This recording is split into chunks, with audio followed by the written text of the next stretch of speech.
Welcome to SuperSwimmer, your African window on the world of aquatics. In this episode, we feature more highlights from the SA National Aquatic Championships from Quebec in the Eastern Cape. Then African Aquatics, we feature highlights from the Kana Zone 4 Swimming Championships from Lusaka in Zambia. Stay with us and check it out right here on SuperSwimmer. Ready.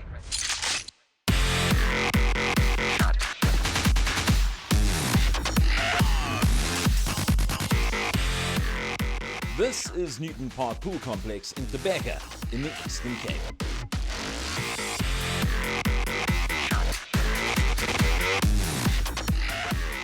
Olympic swimmers, national champions and aspirant future champions have converged on the friendly city for the 2022 South African National Aquatic Championships. This year, the event serves as a qualifier for the Commonwealth Games in Birmingham, England, as well as for the FINA World Swimming Champs in Budapest, Hungary. It is a tough 6-day program, made even tougher by including the Junior National Championships with the seniors. 5 women and 4 men made the qualifying times for the Commonwealth Games and World Championships. Let's go poolside and get on with the action.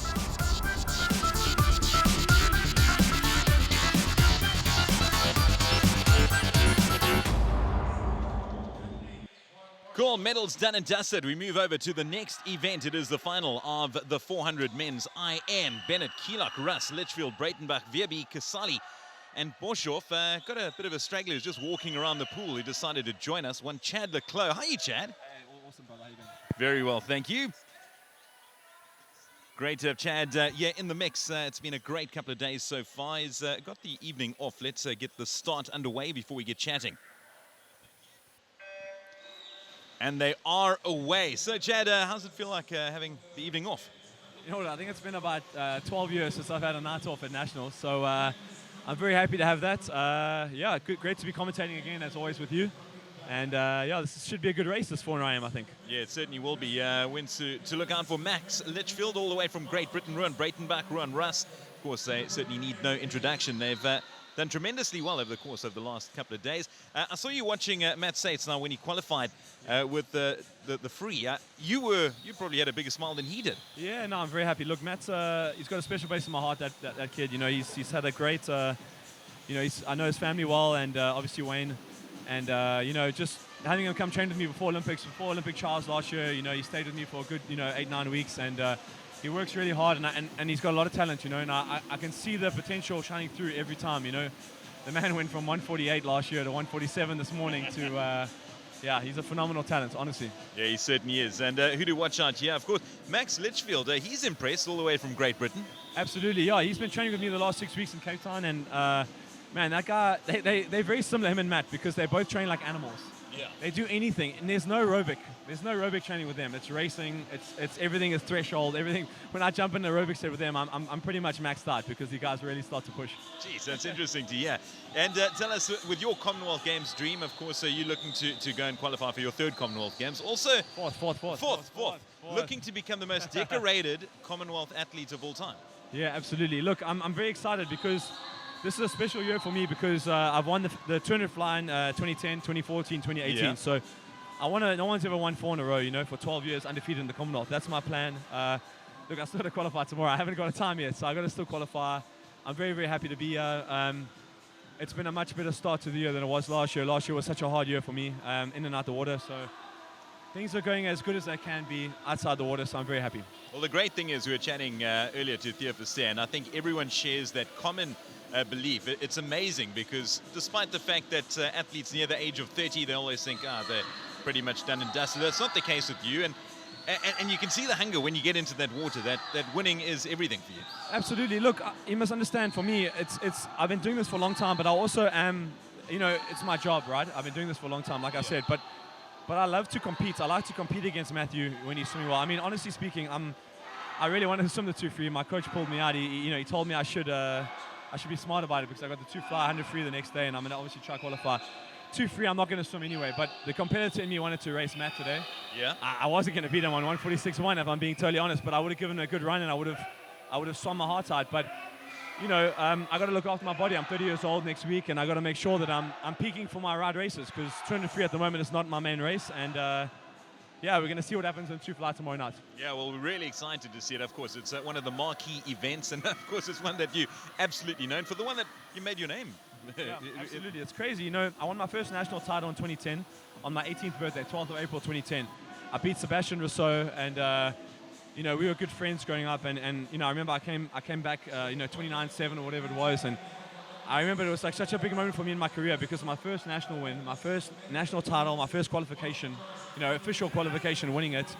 So I'm just super, super excited about that, and you know, what is it, 12 years later, I'm going to go for my 12th consecutive national title tomorrow night. That is sensational. Of course, all eyes will be on you, as they will be here in Quebec. As we finish off this 400 IM, and it looks as if your man Litchfield's got this wrapped up. Pretty impressive performance. Yeah, he's looking like a 416, 463. I'm going to lock it in. I think, like I say, he's had a phenomenal training camp with me. We haven't rested too much. We took about a week, 9 days. So, yeah, he's looking really, really good coming down the stretch. Well, having a look, it's in a brilliant, brilliant time. Remember that qualifier with the essays with 4:17.48. But Max Litchfield looking superb. And let's see the time. What do you make of that? Oh, that was faster than I thought. That was a 28-1 the last 50. Maxi boy. There he goes. Awesome job, brother. Awesome job. Max Litchfield. And what is his history? I mean, you've been training with him, but we've got this Brit doing so well in our SA pools. It's nice to see. No, it's brilliant. Like I say, the guy trains like an absolute animal. You know, I think having him trained with me the last 6 weeks has been a huge blessing. I've actually, he's elevated my game tremendously. And yeah, I'm just looking forward to pushing on. You know, we're going to head for another training camp now after this in Dubai, and he's going to join me for that. So we're going to just push on, and we've got an amazing group. You know, Simon Hadner swimming with us, a couple other youngsters, Devon, and yeah, we're just going to push on and see where we go. That's the women's 4x100 freestyle relay. Free State, Botswana, Ekurhuleni, Cape Town, India, Johannesburg.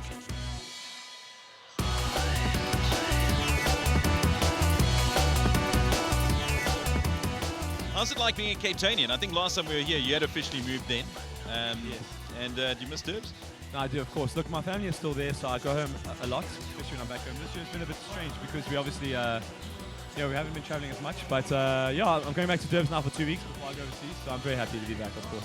How great is it, chatting to Theo earlier, the fact that COVID restrictions have been dropped, no more bubble, you got to see fans? Oh, much better, man. It's great to have the fans out there. You know, I know like a lot of people have been staying here all day, you know, because God is obviously very long, but it's great to have a crowd out there and feel a bit of an energy. You know, I really enjoy that. You know, I thrive off that, so very, very happy. Yeah, no, likewise. And even just from a broadcasting perspective, geez, like Theo was saying, you get used to your four walls. I can imagine you with all the traveling that you do. I mean, just you go stir crazy. Yeah, no, for sure. Look, I'm just happy to be getting back to normal with the life. You know, it's been so hard the last year for everyone, last 2 years, should I say, for everyone. So just to see everyone racing again, and yeah. So we have the 4x100 freestyle relay. First up, the women. Lanes 1 to 8, all covered.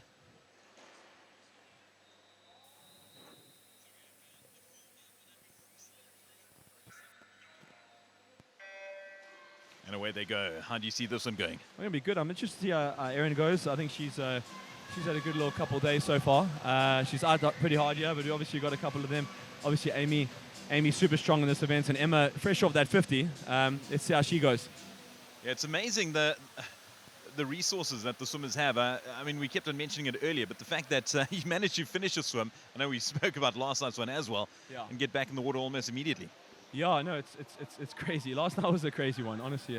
I like to put that one behind me, but yeah, Erin looking really good, yeah, really, really good. 26-7. Yeah, it's a superb start from her. And Amy and Emma, yeah, this is actually quite a nice little race, the three of them, actually. Amy, Emma. Back now. Here we go, finishing the first 100. It's going to be very tight to the handover. Oh, this is good. Let's see 54 for sure. Oh, wow, 54-7, that's solid. 54.78 in lane 3. Erin getting her team off to a flyer. Doing the handover now. Swana looking strong.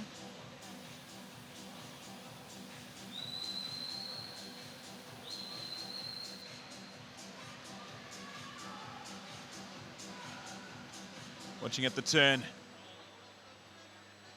What's your favorite leg of the relay if you take away butterfly? You know what? I've let off a few times. I've anchored a few times. I probably the middle ones are probably the less stressful, but I enjoy anchoring. I think it's quite a nice little pressure of, bringing the team home. You know what I mean? Winning or losing it for them. Oh man, it's a stressful one. I was chatting to Theo earlier, and I was asking about the most embarrassing moment he's had in the water, and we were talking about IM.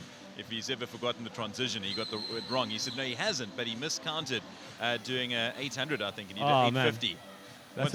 What's mine? Yeah. Oh my gosh. There's one terrible embarrassing moment. When Bloemfontein, I think it was 03, and I didn't tie my costume properly. So when I dived in, it went straight down. Because back then I never wore suits, I wore Speedo. So it came right down to my ankles. And obviously, I was very young back then, and I was in lane 8. Of course I was in lane 8. I had to be there. So all the judges and the girls were there laughing at me, little brown gingerbread man. You know what I mean? it was so funny, man. I was like, oh, man. I was so shy. I was shy for the whole week after that. So we back to the action over in lane 5, going along very, very nicely. The team from Cape Town, the Western Capers. They're going to take it? What do you reckon? I think Western Cape looking good. My team. Yeah, my team they coming are through. now. Western Cape being challenged. Lane 6 coming through. KZN. So it's a KZN Western Cape shootout. It's old Chad versus new Chad. Yeah. I'm happy either way. You have the final handovers now. And off they go. Western Cape, KZN. Who do we have anchoring here? Georgie anchoring. Yeah, I think Western Cape's got it. Georgie is looking good. She also just came back from the States. Simon's girlfriend, they had a couple of sessions with us before we flew down here to PE. Yeah, looking pretty solid. So Georgia Nell tasked with anchoring for Western Cape.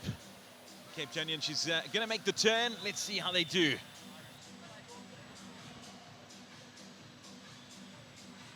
.316.29. 317.80. Here we have the final finish. And yeah, I think, Chad, you called it. Yeah. Georgia Nell looking very, very strong. Definitely. Western Cape going through the women's 100. 4x100 relay. Western Cape looking exceptional. As I say that, looking over in lane 3, also doing very strong. I was very impressed there. I think also... Look at that comeback. Aaron Gallagher's lead-off was pretty impressive there. 54.7. That's a serious swim. As well as Amy, 55 low, I think it was. So, yeah, really, really good. So, Georgia Nell, high fives all round. Western Cape getting the win. Amy Kenny, Olivia Nell, Trinity Hearn, and Georgia. And getting that 3:46.42. Decent time. Decent time. We have confirmation of that. Western Cape coming in first, KZN second. And we've got the Gauteng side coming in third.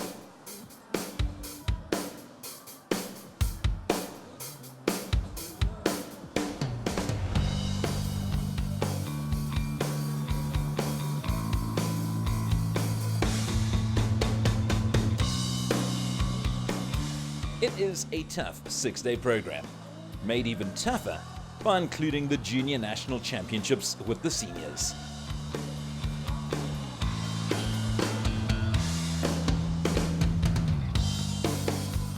Many exciting showdowns, and we'll feature highlights over the next few weeks.